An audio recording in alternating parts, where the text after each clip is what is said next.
Kok BNN melupakan sih? Lah yuk, bisa yuk.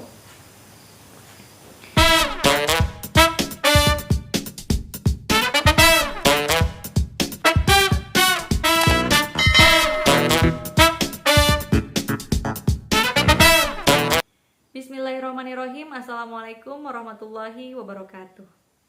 Kembali lagi bersama saya Isra Mawati, mahasiswa Fakultas Hukum Universitas Subang.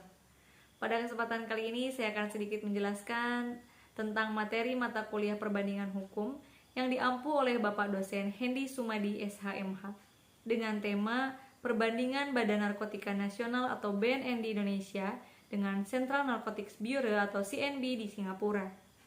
Apa sih yang dimaksud dengan BNN atau CNB? Pengertian dari BNN sendiri adalah sebuah lembaga pemerintah non-kementerian atau LPNK Indonesia yang mempunyai tugas melaksanakan tugas pemerintahan di bidang pencegahan, pemberantasan penyalahgunaan dan peredaran gelap narkotika, psikotropika, prekursor, dan bahan adiktif lainnya, kecuali bahan adiktif untuk tembakau dan alkohol. Sedangkan yang dimaksud dengan CNB atau Central Narcotics Bureau adalah lembaga penegak hukum di bidang narkotika yang didirikan pada tahun 1971 sebagai badan yang mendapat tanggung jawab untuk mengkoordinasikan semua hal yang berhubungan dengan pemberantasan narkotika di Singapura. CNB merupakan gabungan dari Central Investigation Department atau CID dan Central Narcotics Intelligence Bureau atau CNIB. Tugas dan wewenang dari masing-masing adalah BNN sendiri memiliki 3 tugas utama. Yang pertama adalah menyusun dan melaksanakan kebijakan nasional mengenai pencegahan dan pemberantasan penyalahgunaan dan peredaran gelap narkotika dan prekursor narkotika. Yang kedua, mencegah dan memberantas serta memberdayakan masyarakat dalam pencegahan, penyalahgunaan dan peredaran gelap narkotika dan prekursor narkotika. Dan yang ketiga, meningkatkan kemampuan lembaga rehabilitasi medis dan rehabilitasi sosial pecandu narkoba, baik yang diselenggarakan oleh pemerintah maupun masyarakat. Sedangkan dari CNB sendiri, dalam tugas dan wewenangnya memiliki 4 strategi. Yang pertama adalah melakukan pencegahan terhadap bahaya narkotika dan penyalahgunaannya.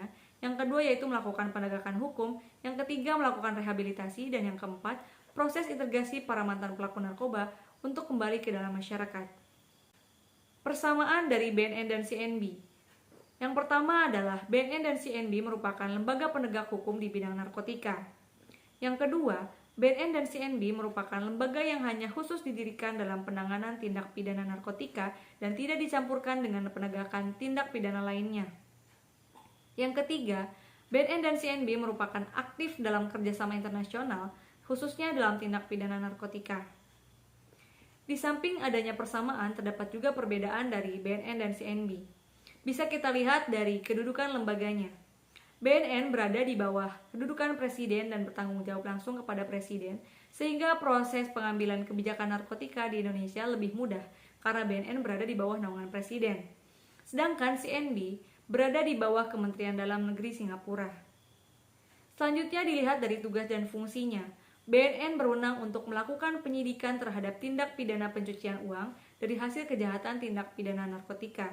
Sedangkan dari CNB sebaliknya, tidak berwenang untuk melakukan penyidikan terhadap tindak pidana pencucian uang dari hasil kejahatan tindak pidana narkotika. Semakin banyak Anda membaca, maka semakin banyak hal yang Anda ketahui.